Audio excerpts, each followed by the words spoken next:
Tomar un cafecito implica un intercambio social. Se arregla un negocio, se discute, se enamora, se llora, se lee, se escribe. Una charla de café, un espacio sin límites, un territorio de la utopía. Hoy tomamos un café con profesor José Luis Colazo. ¿Cómo le va? Bienvenido. El gusto de tenerlo en la mesa está compartiendo nuestro café. ¿Cómo está? Bueno, para mí también un gusto compartir este café. Bueno, en un mes muy particular, estamos transitando ya casi finalizando el mes de julio y muy particular en lo que refiere a la historia argentina, pero también haciendo una correlatividad de hechos importantes en nuestra ciudad y en aquellos momentos allá por el año 1816, seguramente una aldea, ¿no? Pero hablemos fundamentalmente del contexto nacional. Se han celebrado los 200 años de la independencia nacional y todo esto parece, viéndolo hacia a lo lejos en la historia, algo que como si hubiese sido un trámite, ¿no? Pero no fue tal. O sea, porque tuvieron que pasar 6 años para que decidiéramos independizarnos, ¿no? O sea, y hubo una brecha bastante importante en esos 6 años.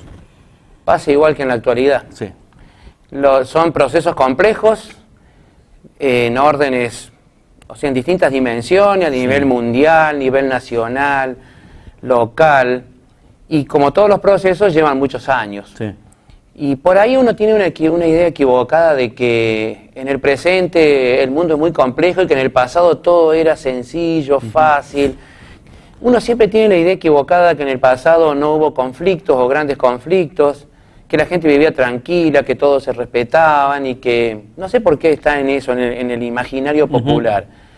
Pero en tiempos pasados se daban así fenómenos de una forma mezclada, turbulenta, y todo eso se presentaba a la realidad de una sola vez, y había que tratar de interpretarlo, de descifrarlo. Sí. Lo grandioso, mientras uno más lee historia argentina de esa época, de 200 años atrás, lo grandioso es que haya habido gente tan capaz y tan instruida y tan informada que en esa turbulencia de hechos a nivel internacional tenían una posición muy firme y muy clara de lo que estaba ocurriendo. Eso es lo más extraño. Pensemos nosotros 200 años atrás en la que tenemos como medios de comunicación prácticamente los libros, los diarios que venían de Europa semanalmente, perfecto, gente que se había instruido en Europa, pero con la lentitud en las comunicaciones, no solamente a nivel de España, América, sino de Buenos Aires, Tucumán, Jujuy, Mendoza y demás, es impresionante o es increíble pensar que aquellos hombres hayan tenido una idea cabal, muy transparente, muy nítida de lo que realmente estaba pasando y tenían un concepto muy bien formado de lo que querían o a dónde iban, que es algo que hasta tratemos de traerlo los días de hoy. Sí. Nosotros por ahí no entendemos la realidad también como pasaba en aquella época. Y es como pensar que hoy alguien la tiene clara, y decir, ¿quién la tiene clara hoy a las cosas? Es complicado.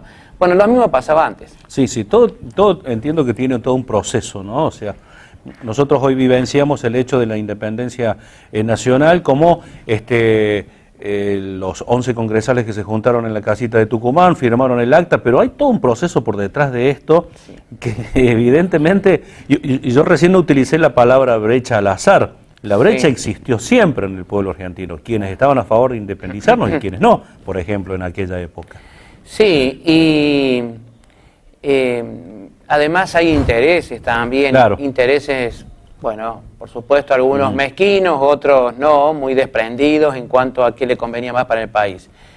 Lo que ocurre es que a veces me pasa a mí como docente cuando los chicos dicen, ¿por qué tenemos que estudiar historia europea si estamos en Argentina?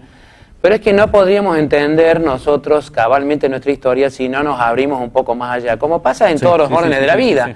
Vos para poder crecer en algo tenés que ampliar un poco más el horizonte y ver lo más lejano para tener una precisión de lo que pasa en lo más próximo. Y así yo creo que ha pasado en ese momento. Había que ver que muchos hombres actuaban con temores, algunos hombres actuaban presionados por sus propios gobernadores que les daban ya un mandato de qué es lo que tenían que decir en el Congreso. Había en ese momento, en algunos casos, especulación, como pasaría con cualquier ser humano del día de hoy. Seguro. ¿Había intereses particulares también, digamos, en lo que hace a intereses económicos? No, no había intereses económicos en cuanto a lo personal. Sí. Sí puede que se haya visto así a nivel popular. Por ejemplo, un recelo hacia Buenos Aires con su presencia fuerte en el Congreso de que podían direccionar el Congreso hacia los intereses políticos y económicos del puerto de Buenos Aires. Eso se sabe porque, por ejemplo, y eso era algo muy difundido, porque, por ejemplo, en Arroyito, la comunidad de Arroyito se manifestó contraria a la obediencia a ese Congreso. No quería la sociedad de Arroyito que ese Congreso se realizara, que prosperara. Cuando se le mandó jurar la obediencia, Arroyito dijo, no, obedecemos, porque es un Congreso orientado a responder a los intereses políticos y económicos de la ciudad de Buenos Aires. Sí, sí. Entonces, en ese sentido me puedo referir a intereses en todo caso regionales. Claro. ¿Sí? O sea que también estaba clara la idea de que queremos un país para los del interior, queremos un país para nuestro beneficio, o queremos un país para los intereses bonaerenses. Igual que es la discusión eterna. Eterna. Y además hay algo que generalmente la gente desconoce, y es que nosotros, desde Arroyito, partamos de lo nuestro, nosotros hemos sido gestados desde Lima. Arroyito ya existía cuando todavía pertenecíamos al Virreinato de Lima. Vale decir que nuestra capital estaba antes allá, en la costa del Pacífico, no en el Atlántico. Incluso la producción económica de Arroyito se orientaba también hacia Alto Perú y Lima. Claro. Entonces, y como nosotros, ha pasado con todo el interior. Siempre se la vio a Buenos Aires como que fue la que de la nada, que estaba a nuestras espaldas porque mirábamos hacia el Pacífico, de la nada aparece como la ciudad preferida por la dinastía Borbón, porque crearon el virreinato del Río de la Plata cuando ya Arroyito estaba, y de pronto había que hacer un giro para el otro lado y empezar a mirar para Buenos Aires. Claro. Cuando durante siglos hemos mirado hacia el oeste. Entonces también hay que entender que eso hacía que se complicaran las cosas, en el sentido de que, es decir, iban las provincias con representantes en escaso número y Buenos Aires llevaba 7 representantes.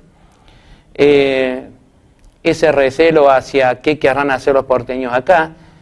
Y entonces, bueno, se fue de mala gana. Córdoba asistió a ese congreso de mala gana. Sí, notaron un particular interés de Buenos Aires. Y una tendencia, claro. Sí. No, yo le preguntaba de los intereses económicos porque por ahí uno va viendo la historia a nivel nacional en donde sí se han producido conflictos por algún interés económico de los grandes terratenientes que tuvo nuestro país, ¿no? Claro. O sea, que defendían su parcela de tierra. Y tiene que ver también con el interior, porque habría que pensar por qué, por ejemplo, desde nuestra provincia de Córdoba, hubo hasta último momento una indecisión si participar en ese congreso o no. La idea era esta, justamente, que si pensamos en lo territorial, a Córdoba le convenía tener una economía independiente de las otras. Claro. Es decir, en el momento que se produce ya todo este fenómeno de la Revolución de Mayo, estos 6 años, como bien dijiste vos, hasta el 16, en estos 6 años se estaba pensando en un proyecto de unión nacional y en realidad el país ya estaba fragmentado. Cuando se produce la Revolución de Mayo nomás, era el pretexto, y era ya la costumbre, porque en el interior del país era el pretexto para tratar de manejarse cada una con su economía regional. Y era la costumbre en realidad, porque el rey estaba en España, el virrey estaba en Lima. Por lo tanto, cada región se manejó sola económicamente durante mucho tiempo y mucho antes de todo este proceso revolucionario e independentista. Por lo tanto, cuando viene este momento de decir, tendamos a la unión, pero ¿qué nos beneficia la unión si estamos bien separados? Claro.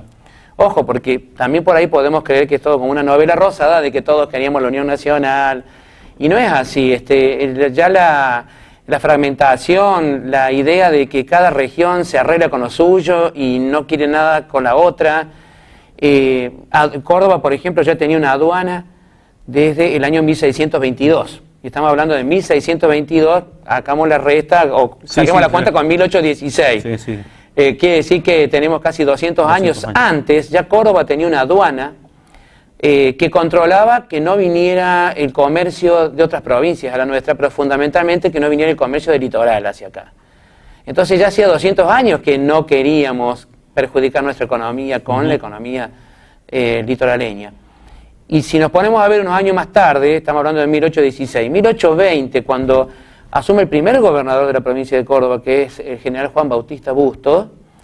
Bustos lo primero que hace, la primera medida que toma es reafirmar la aduana cordobesa para proteger la economía cordobesa de otras economías, porque Bustos en ese momento pensaba, si abrimos el comercio a las demás provincias y somos parte de un país, el productor local se perjudica por el ingreso de otros productos que los cordobeses van a consumir. Claro. Entonces él reafirmó esa aduana que ya hacía 200 años que venía. Sí.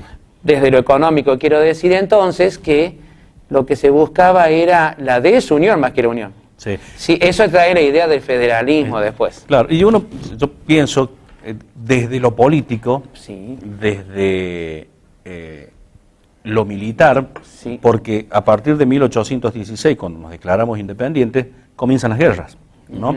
Comienzan las guerras con los ejércitos realistas que trataban de invadirnos desde el norte.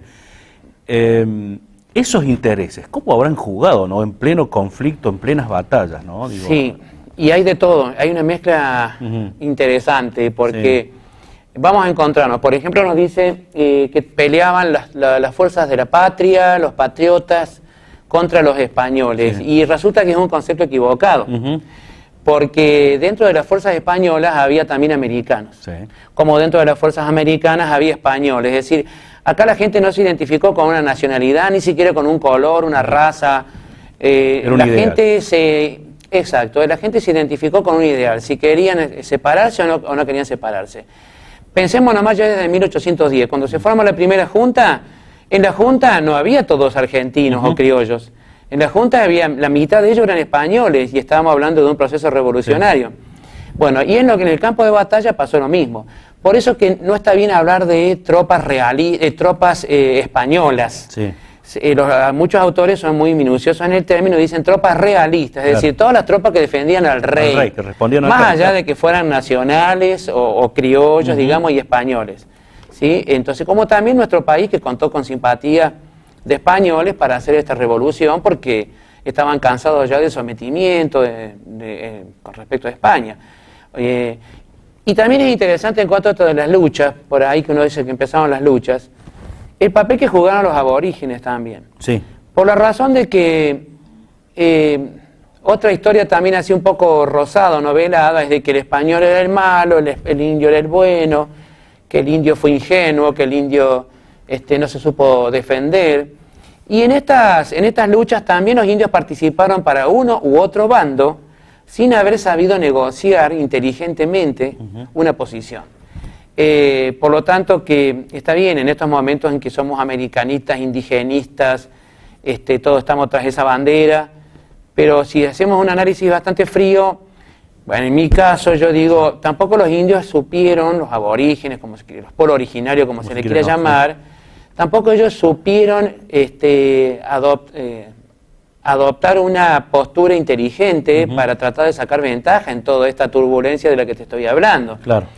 Por ahí trabajaban para un bando, para el otro, también ellos con sus intereses mezquinos. Sabemos el caso de San Martín, que San Martín sabía perfectamente que los indios venían con cara de estúpidos y en realidad estaban ayudando a los chilenos. Y él les hacía a propósito, haciéndose el serio, les decía vamos a ir por allá y salía para el otro lado, que es lo que se llamó la Guerra de Zapa. Y los indios salían trotando toda la montaña, se cruzaban los Andes para dar las noticias al español. ¿De qué ganaron con eso los indios? Con estar del lado de los españoles. Y también se metieron en guerras internas entre unitarios y federales y no supieron sacar ningún partido en este sentido. Y en este caso nosotros no teníamos tanto ese problema, pero en otros países de América Latina que se produjo el mismo movimiento, la misma situación pasó en toda América Española particularmente. En algunos otros contextos, como por ejemplo en Venezuela, más que nada en Venezuela, Colombia, ahí ya tuvo otro cariz que más bien fue social. La gente aprovechó esto no para pelear contra España o españoles contra criollos, sino para pelear entre clases humildes y clases propietarias, clases ricas. No fue el caso nuestro, en Argentina no fue así. La lucha de los sectores de color, la gente de color, que atrás de algunos jefes militares de la zona, caudillos, caciques de la zona, no importaba ya si fueran españoles o criollos, los indios por ahí, y los negros, los mulatos y demás, en las provincias, en los países, ya te digo, más de la parte de arriba de América del Sur, ya peleaban ellos más por fue una revolución de tipo social, no política económica como sería en el caso nuestro del Río de la Plata. Recién dijiste un dato muy importante acerca de la postura de Arroyito allá por el año 1816. Mientras tomamos el café, lo conversamos en el otro bloque. ¿Cómo no?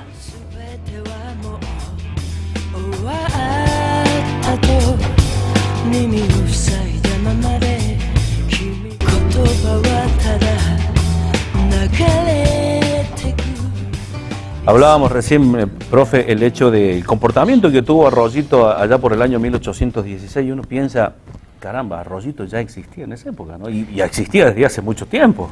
Sí, Arroyito ya existía, y era una comunidad con tantos problemas como puede tener la comunidad de cualquier época de la historia. Sí, sí, sí. Problemas cotidianos, problemas con el gobierno, gente que ya estaba cansada de tantas luchas cotidianas, eso es lo que pasaba. Problemas económicos en cuanto a mantener la producción rural, porque las amenazas eran las que brindaba la naturaleza, las mangas de langosta, las vizcachas que comían las raíces o las semillas de los cultivos, los pumas o los zorros que a la noche le comían lo que tenían en los corrales, hasta amenazas más serias como las invasiones aborígenes, porque Arroyito ya era casi el último bastión español en esta parte de la provincia, y estaban amenazados constantemente por indios. El gobierno que le venía a pedir plata para la campaña del norte, que venía a pedirle plata para mantener el fuerte del Tío, que le venía a pedir plata para mantener los caminos en buen estado. O sea, era poniendo todos los días. Sí, sí, sí. Y a eso también a los problemas de las luchas, de los odios políticos, porque también acá ya estaba presente el odio político entre unitarios y federales. Todo eso que uno por ahí ve en los libros y parece que pasó en Buenos Aires, también pasó en Arroyito, y hay mucha documentación que así lo prueba. Pero por lo que usted me cuenta, profe, estamos hablando de que Arroyito era una población importante en el contexto nacional entonces. Era importante como lugar de paso, para el comercio y la dirección de tropas entre las provincias. Claro. O sea, era un paraje solitario en medio del monte, del desierto y de los indios. La importancia estaba en eso, en que después de andar muchísimo entre una provincia y otra, se encontraba como si fuera un oasis un lugar donde se podía parar, comer, descansar y poder seguir el viaje en ese sentido, porque era una ciudad, no era una ciudad, era una aldea muy humilde, pero era la esperanza del viajero de encontrar un lugar donde descansar, de donde reaprovisionarse para poder seguir, en ese sentido. ¿Cuál fue la postura entonces de Arroyito en aquel año del 1816? La postura fue la de no solamente no jurar obediencia a las decisiones que tomara el Congreso, porque ¿cuáles iban a ser las decisiones del Congreso? El Congreso estaba sesionando ya desde el 24 de marzo del año 1816, e iba a sesionar todo ese año para redactar una Constitución Nacional. Desde Arroyito se sabía que la Constitución iba a terminar siendo unitaria, lo que significaba para el común de la gente centralizar el poder político y económico en Buenos Aires.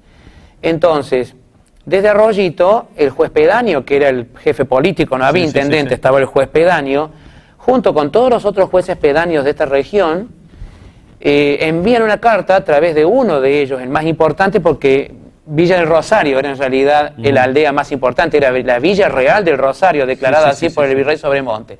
Entonces, como era el juez pedáneo de mayor peso, él es el que junta el apoyo de todos los otros jueces pedáneos y envía una nota, remite una nota al gobernador José Javier Díaz, expresando que toda esta región, no solamente que no juraba obediencia a ese Congreso y a las decisiones, por ejemplo, si se redactaba una Constitución, desde acá se iba a desobedecer esa Constitución, sino que también se negaba a declarar como fecha importante el 25 de mayo. Eso consta en esos documentos que recibe el gobernador Díaz de todos los jueces pedáneos de la región. O sea que era una zona fuertemente federal. Ahora yo entiendo que este juez pedáneo, para tomar esa determinación y transmitírsela al gobernador, lo tiene que haber consultado con los vecinos importantes de Arroyito, ¿no? Así es. El lugar de reunión era el atrio de la capilla, histórica. Claro. Ese era el lugar donde los jueces sabían dar a conocer las novedades del gobierno, porque vos tenías que preguntarte, ¿de dónde la gente sabía tanto lo que pasaba en el país? Sí. Todas las noticias se daban después de la misa. Es decir, terminada la celebración religiosa, la gente se quedaba en el atrio y el juez pedáneo de Arroyito u otros jueces pedáneos de la zona, si tenía que comunicar algo, lo hacían públicamente, en voz alta, se daba la novedad. Entonces, ahí la gente hacía todo su mundillo, su debate, y ahí es donde el juez pedáneo tenía ya una idea, recababa una información sobre cuál era el parecer de la gente. Y te digo, no era nomás la postura del juez, sino claro, de la comunidad, como decís vos. ¿Por qué razón se sabe esto? Porque hay documentación de esos años de que cuando desde el gobierno nacional se enviaban tropas para reprimir a esta zona por ser federal, hasta los niños de 10 o 12 años salían a caballo entre los montes a hacerle frente a las tropas unitarias. O sea que las mismas familias se ve que ya le daban le estaban dando a esos chicos esa idea de la lucha por lo nuestro, ¿no? Que me parece interesante también. Así todo, profe, más allá de haber negado esta obediencia, Arroyito contribuyó a la causa nacional, ¿no? Brindando, bueno, en este caso ganado, mulas. La duda mía es la siguiente, ¿cuál habrá sido la verdadera inclinación de la gente? Porque yo te cuento lo siguiente. El gobernador de Córdoba daba la orden a los jueces pedáneos de juntar caballadas, reales, que era la moneda del momento, ponchos, para las tropas que tenían que ir a pelear a Salta o al Alto Perú, también. Sí. Eso se sabe, hubo un historiador cordobés muy reconocido, el padre Pedro Grenón, que él se encargó de difundir en un libro llamado Documentos Históricos todas las donaciones que han hecho todos los pueblos de aquel momento para el Ejército del Norte. Y aparece Arroyito con nombre y apellido de cada donante. Pero vos pensar lo siguiente, viene el juez pedáneo acompañado con algunos oficiales militares a tu casa, a tu campo. Recordemos, en Arroyito había 12 estancias en ese momento, 12 estancias. Llega a tu estancia y ya viene con el lápiz, la pluma, vaya a saber que habrá usado, y el papel. ¿Cuánto va a donar usted? No te queda otra. No te queda otra. Es decir, no sé hasta qué punto fue voluntario. A lo mejor no puedo decir que esa gente no lo haya hecho así. Pero es como que quedabas en la lista negra si no lo hacías. Es decir, vos veías que seguramente habría tenido un tintero o algo así, una hoja, y estaba esperando anotar, porque esas anotaciones quedaron guardadas y están difundidas hoy a través de documentos históricos. Claro. Vos sabés perfectamente qué personas y qué es lo que dio cada uno. Incluso a veces los jueces pedáneos, para quedar bien ellos con el gobernador, mandaban notas que también decían, por ejemplo, el juez pedáneo de aquí, en Narvajas, le manda al gobernador Díaz diciendo, Arroyito ha cumplido con el Ejército del Norte enviando 40 caballos. Entonces uno sabe perfectamente qué es lo que ha dado cada uno, cuántos. Ellos también se cubrían las espaldas. Y por otra parte, la gente, yo creo que estaba así, era como una donación compulsiva la que hacía. Exactamente. Claro.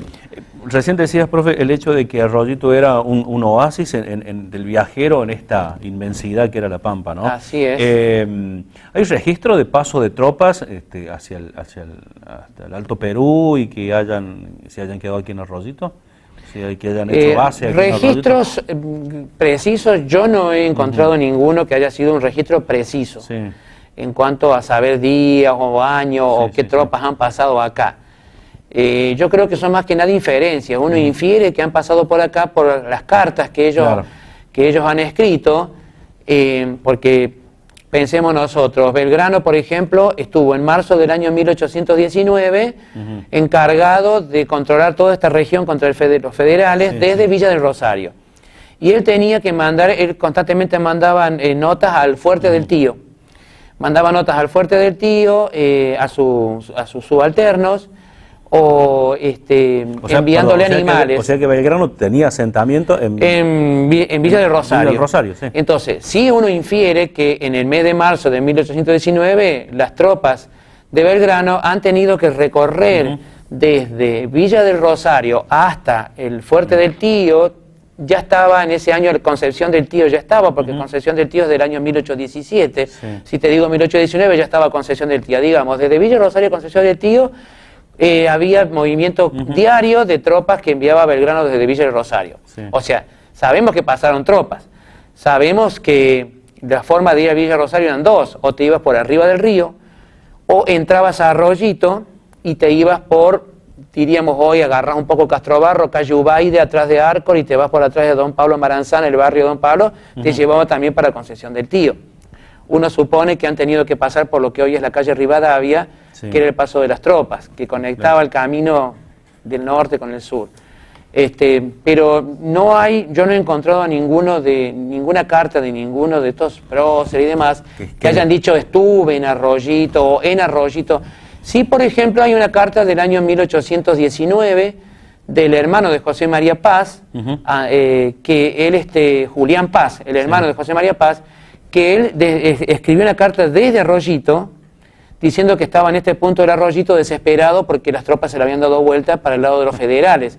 Es el único documento que yo encontré que puedo decir, Julián Paz estuvo en Arroyito. Sí. Pero que no ha dicho, él pasé por el paso de las tropas, él dijo que se instaló acá, uno deduce, no había tantos caminos importantes en ese momento, pero el paso de las tropas es el que conectaba al río Segundo por lo que hoy es la calle Rivadavia. Claro, y el asentamiento, digamos, de Arroyito en su momento estaba de la Rivadavia hacia el este. Digamos. La Rivadavia hacia la villa. Hacia la villa, claro. Que no llegaba a 1 hectárea lo que era ese poblado antes.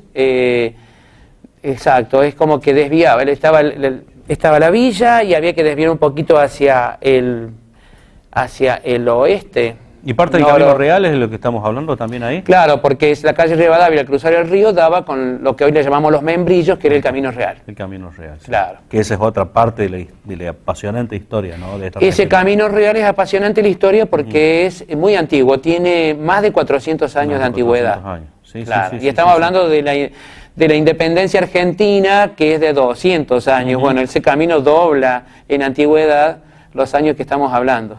Sí. No, es apasionante hablar de esto, del Arroyito de aquel momento y de conocer las posturas, digamos, en el ámbito histórico, ¿no? Porque estamos diciendo, nos negamos a obedecer lo que se había declarado en Tucumán. En Tucumán y se negaron en ese momento a lo que había pasado 6 años antes, que fue la Revolución de Mayo. Ahora, yo te quiero aclarar algo. Uno puede decir, qué coraje los jueces pedáneos de enviarle esa nota al gobernador. Sí. Pero tengo que aclarar algo. Sí. El gobernador también era federal, José Javier Díaz, porque yo pienso que si el gobernador no hubiera sido federal, los jueces pedáneos no sé si hubieran enviado esa nota. Sí. Lo que pasa es que José Javier Díaz, si bien era federal artiguista, lo mismo que los de Arroyito de acá, eran federales artiguistas. O sea que todo lo que Artigas desde el Uruguay empezó a sembrar como gran protector de los pueblos libres, llegó hasta acá, hasta Arroyito, desde el Uruguay hasta acá. Pero José Javier Díaz simpatizaba, aunque no se expresaba abiertamente, porque vos ya sabés cómo son los políticos, todos especulan qué es lo que más les conviene. Y en ese momento le vio media fiera, porque Artigas estaba siendo perseguido por Alvear, por el general Alvear, por las fuerzas unitarias en el Uruguay, entonces no estaba fácil. Artigas estaba casi ya estaba en esos años estaba cayendo en el poder. Sí. Entonces este hombre, muy buen especulador y muy buen político, José Javier Díaz, no se animó ni a desautorizar a los jueces pedáneos, ni se animó tampoco a no mandarle representantes a Córdoba en Tucumán. Tiraba para los dos lados, digamos. Eso es lo que hacía. Ya hemos establecido lo que Arroyito, o la postura de Arroyito en aquel año 1816, momento en el que dijiste que en esta zona coexistían 12 estancias, ¿no? No, 12. 12. Perdón, te entendí 12 estancias, pero eso también nos ubica en otro importante hito de la historia, ¿no? ¿Desde cuándo Arroyito es Arroyito? Por eso lo vamos a hablar en el próximo. Bueno, cómo no.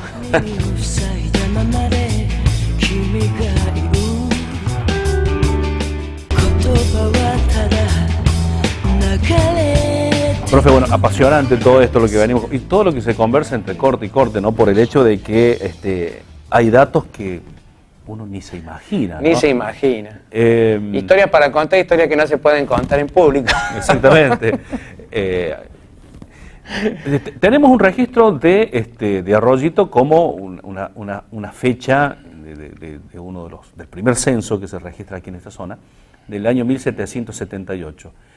Pero de acuerdo a tu investigación estamos hablando de Arroyito de muchos años anteriores, o sea, de aproximadamente 200 y pico años atrás. Sí, aunque no con el nombre de Arroyito. Sí. Primero me gustaría aclarar que ese censo, ¿por qué razón está ese censo? Porque se había alcanzado, justo se creó el Virreinato del Río de la Plata. Claro. Yo les había dicho recién que el Virreinato del Perú, el que estaba antes, Arroyito pertenecía al Perú. Pero los reyes de España hacen un rediseño del mapa político americano y decidieron que toda esta parte no iba a ser más del Perú, sino de Buenos Aires. Ahí viene la bronca ya. Sí, por eso. Desde que se crea el virreinato. Entonces, esta nueva dinastía, porque también cambiaron los reyes en España, por eso cambió también el mapa político. Estos nuevos reyes quisieron hacer un sondeo, saber qué tenían en América. Claro. Ellos eran franceses, entraron en el poder. ¿Y qué tenemos en América? Entonces, por eso hicieron hacer ese censo. O sea, no es un censo solo de Arroyito, se hizo en todo el virreinato que ellos habían acabado de crear. Exactamente. Por eso que, bueno, menos mal, porque tenemos un dato preciso, un registro. Exactamente.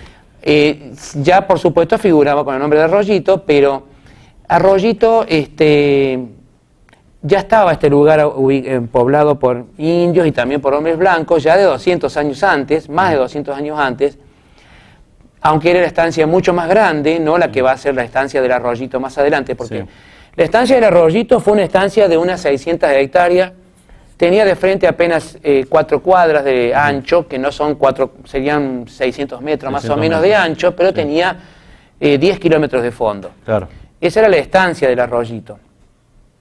Ahora, antiguamente, o sea, 200 años antes, hubo una estancia mucho más grande, que tenía 2 leguas de arriba del río y 2 leguas hacia abajo. La estancia de los Urquía va a tener 2 leguas hacia abajo, pero va a tener solo un frente de 600 metros. Sí. Esa estancia que existió 200 años antes de la estancia de los Urquía, para que se ubique cualquier televidente, iba desde la curva hasta el fuertecito. Lo que hoy es elegido... Lo que hoy es elegido municipal, el radio municipal de Arroyito. Lo que hoy es el radio municipal de Arroyito, ojo, desde la banda sur del río, pero también había que pensar que esa estancia antiguamente abarcaba la banda norte del río también, y otros 10 kilómetros hacia el norte, ¿no? Bueno, esa fue una estancia de don Alonso Gómez de la Cámara, que fue un español muy importante en la ciudad, era el segundo hombre después de Jerónimo Luis de Cabrera. O sea, él fue quien fundó junto con Cabrera la ciudad de Córdoba. La ciudad de Córdoba, claro. Hombre principalísimo del Cabildo de Córdoba. Y a él, a 2 años de la fundación de Córdoba, Córdoba se funda la ciudad en 1573, a 2 años tan solo de la fundación de Córdoba, a él le concede el gobernador del Tucumán, porque esto era del Tucumán y Tucumán era de Perú, ¿no es cierto? El gobernador del Tucumán le concede a él, por ser hombre principalísimo, esta estancia que se llamó la estancia de Chúcara, en el año 1575. Y era una merced, era un premio, una merced en tierras, por ser hombre principal, que fue la primera en todo el Río Segundo. ¿Sí? En todo el curso del Río Segundo le correspondía a este importante caballero, un capitán, era capitán él, le correspondía iniciar la fundación o la extensión del dominio español en el Río Segundo. Entonces se le da esta estancia para que él empezara ya, había indios acá que ya de todos modos trabajaban el maíz antes que él fuera dueño de la estancia, para que él empezara a hacer asentamiento español en el Río Segundo, y desde ahí después los españoles iban a ir fundando otras estancias hacia la ciudad de Córdoba por el curso del Río Segundo. Claro. Era la más alejada, digamos. Sí. Y estamos hablando de tan solo 2 años después de la fundación de Córdoba. Ocurre que después esta estancia empezó a ser dividida entre los yernos de don Alonso Gómez de la Cámara, Maldonado y Ceballos, Andrés de Ceballos. Y después estos Ceballos, al final los familiares nunca quisieron vivir acá, la termina vendiendo más adelante a un rico comerciante que era Torres Flores, y después Torres Flores falleció y su única hija tampoco quería abandonar la ciudad de Córdoba, entonces la subdivide en pequeñas chacras. Entre esas pequeñas chacras va entonces, estamos hablando del 1720 más o menos, todavía no tengo el dato preciso, pero creo que es ese año, 1720, una de las fragmentaciones de tierra de la antigua estancia de Chúcara es la que compran los Ferreira. Claro. Que sería, ya te digo, donde ahora corresponde la línea de lo que es la capilla, yendo para el lado de la Plaza San Martín, la Plaza 25 de Mayo, sí. La estación de tren, en esa línea, como parte central, digamos, de la estancia, sí. Esa es la parte que tenía esta familia. ¿Y pasó a llamarse Estancia del Arroyito? Pasó a llamarse el Arroyito por un arroyo que se nutría de las aguas que venían del sector donde ahora tenemos los problemas cada vez que viene agua, del sector sur, que entra por el arroyo de Álvarez. Bueno, esa línea de agua que entraba, que no era permanente, es la que alimentaba ese arroyo. Y ahora, este censo del cual hablábamos recién, porque usted me dice que esta venta de estas parcelas sí. Se registró en el año 1720. Sí. El primer censo fue en 1778. Estamos hablando de un poco más de 50 años claro. Antes. Claro. La población que se censó, ¿ya figura como del Arroyito? ¿Habría tomado el nombre de esa estancia? Claro. Y también te quiero aclarar algo. Cuando Urquía funda la capilla, sí. No lo hizo con la intención de fundar poblado. No, sí, en realidad simplemente lo hizo porque quería que en la estancia, que había sido su esposa, bueno, en esta estancia hubiera una capilla por la promesa que todos conocemos que él había hecho a la Virgen. Sí. Lo que ocurre es que justo por ahí pasaba caminos importantes interprovinciales y también lo que ocurre es que hubo otras estancias, yo te contaba recién, pero ¿por qué sí. Justamente en la de los Urquía y no en las otras se formó poblado? Porque la gente encontraba en la capilla una protección. Claro. Entonces levantaba sus viviendas, primero la peonada, después comerciantes que aprovechaban a vivir del comercio en pequeña escala con todos esos viajeros que pasaban sí o sí por acá para poder ir entre una provincia y otra. Empezó a formar poblado, pero de una manera espontánea. Así es como aparece entonces este poblado. Ahora, el censo no quiere decir que haya habido casi, para aquella época, 220 habitantes, no quiere decir sí. Que hayan sido exclusivamente que vivían en lo que es la villa hoy. Sí. Yo calculo que tiene que haber sido de lo que era todo el paraje, es decir, el paraje eran las 12 estancias. Yo calculo que es eso porque el paraje significa población dispersa en una zona rural. Exactamente. Y esto era más que nada zona rural. El pueblo habrá vivido esas pocas gentes que por ahí vivían del comercio o que se habían hecho su casa por permiso de los Urquías porque eran la peonada de los Urquías. Exactamente. Pero claro. Yo me refería a ese poblado tomaba el nombre del Arroyito por la estancia. Por la estancia del Arroyito. Y en escrituras antiguas aparece así como es el Arroyito, o a veces se menciona la estancia del Arroyito. Así es. Entonces digamos que nuestro origen va de la mano con el origen de la estancia. Claro, es un toponímico, es decir, tiene que ver con una cuestión toponímica, es decir, el nombre es por algo que naturalmente estaba, que era un arroyo. Exactamente. Claro, así es como aparece. Sí. Y después ya el pueblo va a tener el nombre y así va a quedar también no solamente el paraje, sino la pedanía, porque desde acá, como era el único, yo te había comentado, que era el primer punto de civilización en el Río Segundo, fue el primer punto de civilización en el Río Segundo, o la primera presencia española aquí, de ahí que tomó importancia, yo te dije recién, no solo porque era un oasis en el desierto, sino también porque el jefe político de Arroyito tenía que hacerse cargo de proteger a toda una extensa región de 100 kilómetros de norte a sur, desde la Mar Chiquita hacia el sur. Ese fue pedáneo, y por eso es que hoy tenemos la pedanía Arroyito, porque era todo lo que le correspondía al pedáneo cuidar o proteger de cualquier amenaza en esa época. ¿Todo esto está registrado en el último libro que fue presentado? No todo ello, ¿no? No, porque yo mientras ya ese libro estaba elaborado, yo ya estoy preparando otro material nuevo, pero como ya estaba casi para edición, hay unas cuantas cosas nuevas que fui descubriendo en el último verano que pude ir al archivo que no alcancé a agregarlo. Claro. Pero bueno, no hay problema. Si Dios quiere, va a haber oportunidad de seguir sondeando. Esto nunca tiene un fondo, ¿no? ¿Arroyito en los caminos del tiempo, el nombre? El libro que ahora editamos con la ayuda de otros docentes del colegio Vélez Sarsfield se llama Arroyito en los caminos de la historia. De la historia, perdón. Pero tiene como subtítulo El Camino Real del Río Segundo, Claro. porque nosotros queremos desde la institución educativa ver si las autoridades políticas, municipales, alguna vez, en este caso nos llevan el apunte y lo declaran de interés patrimonial, o de interés histórico, bueno, con algún título que lo resguarde, porque antiguamente no correspondía ese camino al ejido de Arroyito. Por ejemplo, cuando se hizo el intendente Bernardo Herb, en el año 1926, hizo trazar el ejido de la ciudad, el radio urbano de Arroyito, era desde el río para abajo. Ese camino quedaba fuera de la jurisdicción de Arroyito. Pero cuando el intendente Benedetti hizo ampliar el radio municipal, ahora la fortuna quiso que el nuevo radio municipal que tenemos desde que el intendente Benedetti lo logró a ese trámite, es que el camino real queda dentro de nuestro radio. Por lo tanto, Arroyito, o las autoridades de Arroyito, podrían bien, por ordenanza, declararlo como patrimonio histórico o de interés cultural, algún título deberían darle, porque nosotros como colegio lo que queremos hacer es después, con el libro que hemos editado, más si tenemos ese respaldo jurídico, legal, a nivel local, peticionar a las autoridades provinciales para que también lo declaren histórico. Seguramente.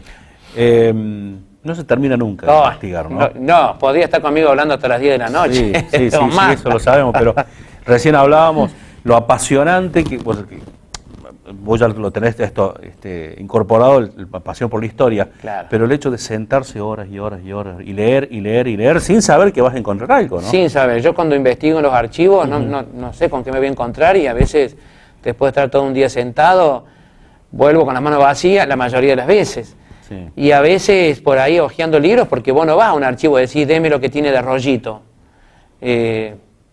Bueno, te encontrás con diarios, con documentos antiguos, históricos, y uno de tanto por ahí hojear, a veces encuentra la punta de la madeja. Es así, pero eso es lo apasionante, que no sea fácil. Si no, sería nada más transmitir ya o copiar lo que ya otro escribió. Y no tendría gracia poder... Lo lindo es cuando vos descubrís algo nuevo y podés aportarlo a la ciudad que tanto querés. Hay, en tu investigación, ¿hay épocas que han marcado a Arroyito? ¿Hay antes y después en la historia? Sí. Yo de la etapa, esta que estamos hablando ahora, de la época de la lucha por la independencia, la organización nacional, yo destaco a Arroyito como, más que nada, como paso para el viajero.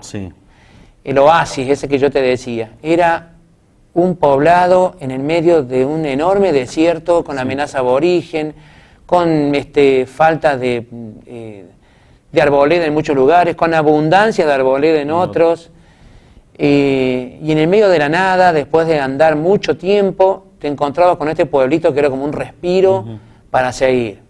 Eso yo lo que rescato, que era el oasis para el viajero.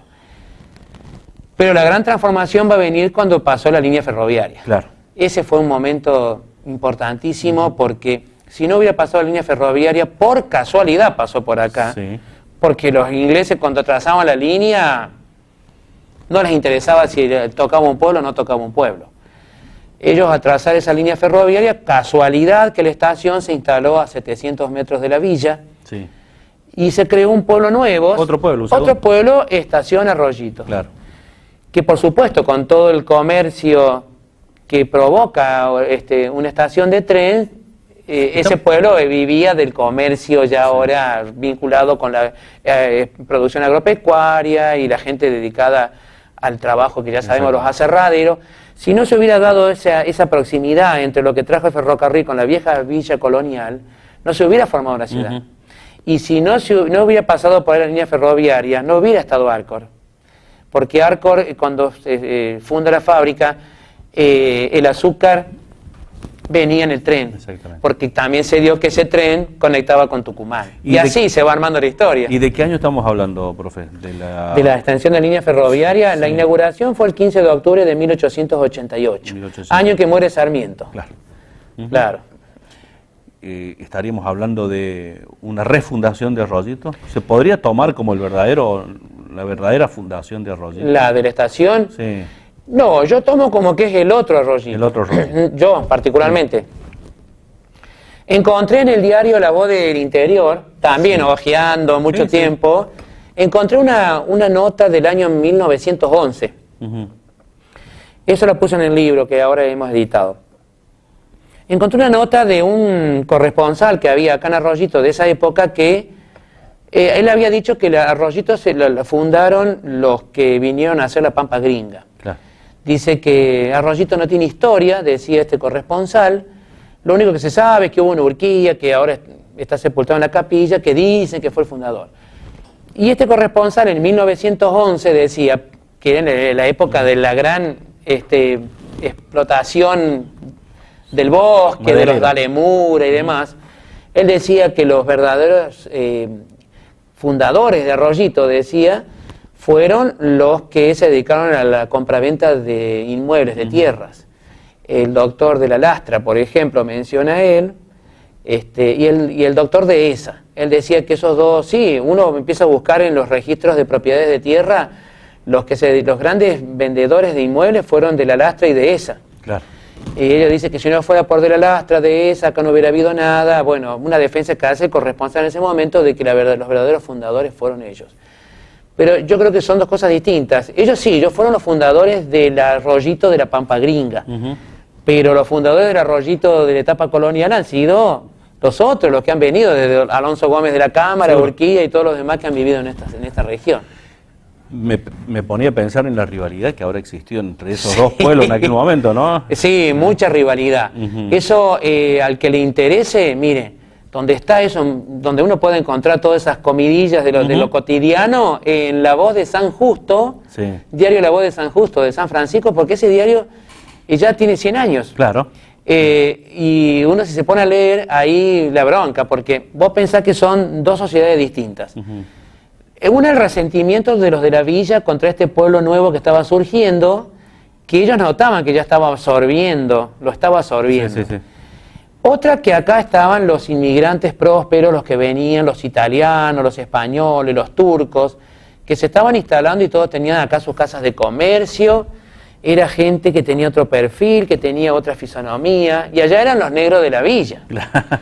Y que incluso estos hablaban o con un acento italiano y los otros hablaban así, el criollo con la I, ¿no es cierto? Y ya llegué, porque eso también lo dicen los diarios, que por ahí dicen que doña Goíta hablaba mal y le marcan la I en el diario, como que se empiezan a rivalizar a tal punto que los de la villa tratan de mostrar en esos años que viene el ferrocarril, que ellos tienen algo mejor que los de acá, de este pueblo. Por ejemplo, dicen, nuestra plaza, viene a ser hoy la que está al frente de la capilla, dice, está muy bien arreglado, cuando la otra parece el desierto de Sahara. Sí, porque en esta plaza, la plaza céntrica, la 25 de mayo, no había nada, y no se sabe por qué, pero estaba prohibido poner una planta. Lo que pasa es que se jugaba al fútbol ahí. Mira. Claro, y los actos escolares de las escuelas se hacían ahí también. De las escuelas de niñas, de varones, se hacían ahí. Entonces como que estaba prohibido poner plantas. ¿Y habrá habido clásicos en el fútbol ahí?